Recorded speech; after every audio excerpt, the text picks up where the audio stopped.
Olá pessoal, sejam bem-vindos ao terceiro ano, ou bem-vindos de volta a ele, tá? Eu sou Davidson, professor de matemática, e nesta primeira aula, por assim dizer, eu tenho a obrigação de apresentar algumas coisas para vocês. É claro que se vocês estão vendo esse vídeo agora, é muito provável que vocês já tenham recebido um e-mail com o link da turma no Moodle, já tenham conseguido fazer as matrículas, né, a inscrição, tudo certinho, bonitinho. Então, algumas coisas eu não preciso mais colocar aqui. De qualquer forma, eu tenho a obrigação de apresentar o plano de ensino, tá? Vamos lá para os primeiros passos, então, por assim dizer. Lembrando, minhas aulas elas serão predominantemente assíncronas. Eu não pretendo fazer aulas síncronas, mas pode ser necessário, pode ser que alguma coisa mude, né? A gente tem aí um plano de ensino que, como o próprio nome indica, é só um plano e pode ser que ele seja alterado. Neste plano, que eu já vou mostrar para vocês, tem o link da disciplina, que ninguém deve precisar mais, a senha ou chave de inscrição que, se não parou de funcionar ainda, vai parar em algum momento. Eu determinei um momento para que não seja mais possível se inscrever na disciplina, afinal de contas não faz sentido que alguma pessoa resolva começar a cursar 2, 3 meses depois do início, né? E vocês também terão um link para aulas síncronas da sala do Meet.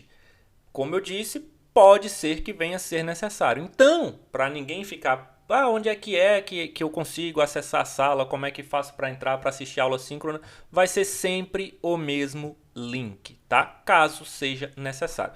Também pode ser que seja necessário mudar, que o Meet pare de funcionar e aí a gente tenha que providenciar outro caminho, ou que esse fique muito divulgado, o pessoal comece a confundir, entrar só para bagunçar. Eu previamente aviso vocês, mando por e-mail e altero também no plano de ensino. Falando nesse maldito plano de ensino, vamos lá. Primeiro vamos entrar aqui no Moodle, tá? Eu estou aqui em uma turma do terceiro ano, para ser mais específico, na turma de agropecuária. Não liguem para isso, porque a de multimídia é bem similar, tá? Só que no momento em que eu gravo esse vídeo, as coisas estavam funcionando mais antecipadamente direito em agropecuária. Neste momento também, daí de vocês têm bem mais coisas no Moodle, né? Eu já devo ter colocado pelo menos a apostila que também já está pronta, mas eu não coloquei aqui. De qualquer forma, eu quero dar um destaque pro plano de ensino. Essa versão que está aqui do plano de ensino é essa aqui, ó. Tá? Opa, que bonitão. Vai ter a identificação da turma aqui, certo? O nome do professor tá aqui mais uma vez. O ano vigente, a ementa da disciplina, não se assuste quanto a ela, porque não vai ser isso tudo aqui. E enfim, a identificação da turma, cada um com a sua turma. O resto aqui vai ser basicamente a mesma coisa para os dois cursos, mudando só o objetivo, obviamente, geral do curso, tá? Por que eu deixo essa versão aqui, ó? Pediram para eu fazer uma versão editável para passar para outras pessoas, explicar algumas coisas, e ela fica mais agradável do que esse PDF que vem do SIGA. Quando a gente imprime o plano, é o mesmo plano, tá? É o mesmo plano, só que quando a gente imprime o PDF do SIGA, ele fica essa bagunça aqui, essa zona. São as mesmas informações, só que tá tudo muito condensado, tudo muito bagunçado. Veja, cronograma de aula. O cronograma de aula é a única coisa que deve ter ficado um pouquinho melhor aí no Cigar, nessa versão em PDF do Cigar. Possivelmente, quando vocês entrarem no Cigar de vocês, vocês conseguem ver as informações. Talvez vocês consigam ver as informações direitinho, sem ficar essa bagunça toda que estava aqui, ó. Então tá aí o cronograma. Como eu já disse, isso é um planejamento. Não significa que a gente vai fazer todas as aulas certinhos no mesmo dia, mas de qualquer forma não costuma fugir muito disso aí não, tá? E a gente já tem aqui, além do programação das aulas, a gente já tem aqui a programação das avaliações também. Cadê? Devia estar em algum lugar. Aqui, ó. Virou uma zona, tá? Ficou tudo bagunçado aqui, não apareceu, mas enfim. De qualquer forma tá no outro que eu já vou voltar para ele. Ah, tá aqui, ó. Ele bagunçou tudo. Que desgosto. Critérios de avaliação. Ele inverte a ordem também no cigarro, enfim. E tá aqui a data programada para as supostas avaliações. Infelizmente o cigarro só me permite deixar 7 avaliações, mas tem muito mais avaliações aí, tá? Eu costumo fazer várias avaliações. Então vamos voltar para a minha versão de plano de ensino. Objetivo geral do curso, isso aqui é conforme o curso de vocês, muda para multimídia ou para agropecuária, que eu estou no plano de agropecuária, tá? O objetivo do componente curricular, esse é o mesmo. Ele não está adequado. Por que ele não está adequado, gente? Eu sou obrigado a colocar o que está no PPC do curso e o PPC vigente. Só que o PPC vigente, atualmente, ele tem alguns problemas em matemática e outras disciplinas também. Neste caso, a gente coloca o que está no PPC por força de lei, por assim dizer, né, por obrigação, mas fazemos alterações aqui no cronograma para ficar adequado para a série e até de acordo com o livro didático que vocês recebem. Fazemos essas alterações, tá? Eu não vou entrar em detalhe aqui, porque a gente vai falar mais resumidamente ali dos conteúdos daqui a pouco. E aí eu coloco essas observações aqui, estou explicando por que o cronograma de conteúdo não bate necessariamente com a disciplina. E aqui são as referências obrigatórias, as referências básicas que estão no PPC também. Eu vou enviar apostilhas para vocês, tá? Eu costumo fazer umas apostilhas, uns resumos. Vocês não são obrigados a gostarem dessas apostilhas, nem dos vídeos. Podem pesquisar outros vídeos se quiserem, podem ver o assunto em outros livros. Não tem problema nenhum. Mas vamos chegar mais nisso adiante. Tá aqui na metodologia, tanto na metodologia como nos critérios, eu repito as informações do link da disciplina. Caso por algum motivo você não esteja conseguindo, né? Você está com muitas turmas aí, né? Muitas disciplinas, está bagunçado lá o seu Moodle. Se você tiver baixado este PPC do Moodle da primeira vez que conseguiu, é só você clicar nessa disciplina que você vai entrar direto nela. Se você já está matriculado, não vai precisar de chave de inscrição mais.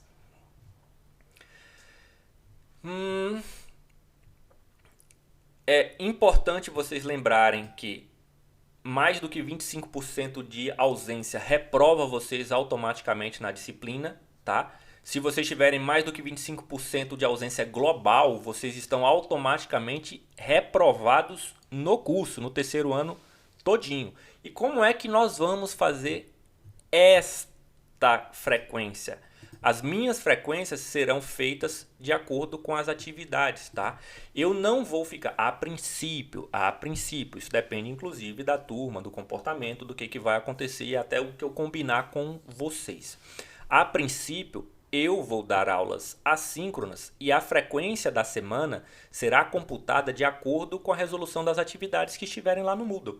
Geralmente eu vou explicar um assunto, passar 2 exercícios básicos para fixação e deixar lá facilmente para vocês responderem. Vocês vão responder, né? Se vocês responderem e conseguirem errar tudo e tirar 0 na atividade, de qualquer forma, você fica com 0 naquela atividade, mas você computa a sua frequência, tá? Agora, se não fez a atividade, ela geralmente vai ficar aí nas primeiras semanas, eu vou deixar por 2 semanas, mas como o pessoal está se baseando no calendário do Moodle e fazendo em cima da hora, mais para frente eu pretendo deixar exatamente até o fim da semana. E aí o sujeito que deixou para fazer de última hora, e aí o Moodle não estava funcionando, a internet não estava funcionando, a princípio pelo menos não será justificativa, você vai ficar sem a frequência naquela data. Tá? Você vai ficar sem a frequência daquela semana. Lembrando, a atividade é a frequência da semana. Quanto antes vocês... Eu costumo ser bem organizado. E a menos que alguma coisa muito ruim aconteça, isso não vai mudar este ano também, certo? Então, toda semana vai estar lá o material e a atividade para vocês fazerem. Vocês podem fazer desde o início da semana. Se quiserem correr o risco de deixar para fazer no último minuto, bom, aí fica a critério de vocês. Essas atividades elas também vão servir para compor a nota de vocês. A princípio, pessoal, se eu não começar a estranhar ou achar que o pessoal está pescando, fazendo qualquer coisa assim do tipo, alguma, né, fazendo para os outros, eu não pretendo fazer questões aleatórias de uma grande base de dados de exercícios e nem ficar fazendo exercícios calculados para ficar mudando o tempo todo. A menos que vocês me forcem a isso, vocês terão a atividade. Desculpe, esse é meu celular querendo conversar com vocês. Bom, vocês terão a atividade.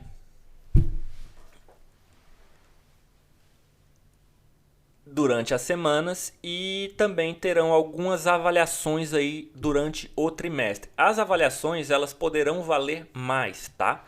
Elas poderão valer até 50% da nota do trimestre, ou seja, não vão valer mais do que 5 pontos.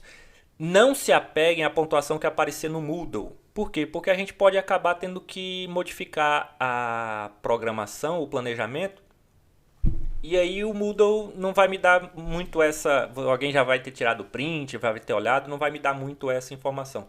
Aqui, como eu coloco no plano de ensino, os critérios de avaliação podem ser, inclusive, discutidos com vocês, dependendo, é claro, da razoabilidade das propostas apresentadas.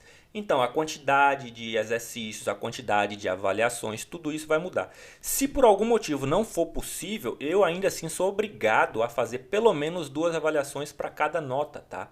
Eu não posso fazer menos do que 2 avaliações. Então, por isso que eu falo aqui que a nota da maior das avaliações, por assim dizer, ela não vai passar de 50%, então não vai ser mais do que 5 pontos. Agora, no Moodle, só para efeito de saber como é que está indo, até de colocar lá algo para marcar se foi feita atividade ou não, aí eu coloco sempre valendo 10, atividade 10, 20, geralmente vai fechar, é por trimestre, vai fechar em 100 pontos, tá? E eu vou procurar fazer a distribuição de atividades de uma forma que ela feche em 100 pontos, tá bom? Mas a nota vai de 0 a 10.